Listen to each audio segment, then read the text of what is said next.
dadam filologiya fanlari nomzodi, o'sha adabiyot, o'sha domlalari, ilmiy domlalari G'ofur G'ulom bo'lgan. Mashq hovlida hozir men sizga aytaman. G'ofur G'ulom, Maqsud Shayzoda, endi Natan Mallayevlar, Navoiyshunoslar, boshqalar hammasi, Suyma G'aniyevalar hamma shu yerda bo'lgan. Onamlar ham o'sha nimada rus gruppalarga o'zbek tilidan dars berardilar. Ular juda ham nima haqiqiy oliy ma'lumotli bo'lishgan.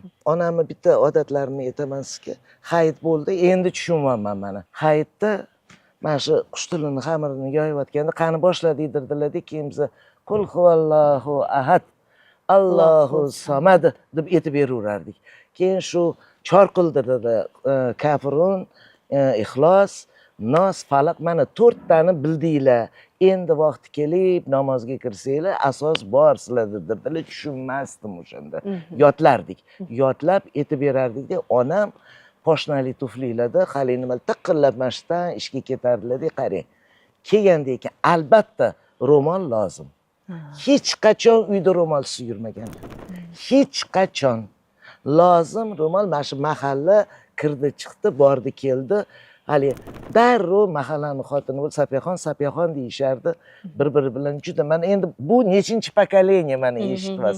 Menga hozir juda ham o'zim xursand bo'lib ketdim. Jik qiziq ekan. O'zing ulg'aygan saring hamma narsalar maydalashib ko'rinadi. O'shancha aytadi-ku, bola nigohi dunyoni keng ko'radi deb.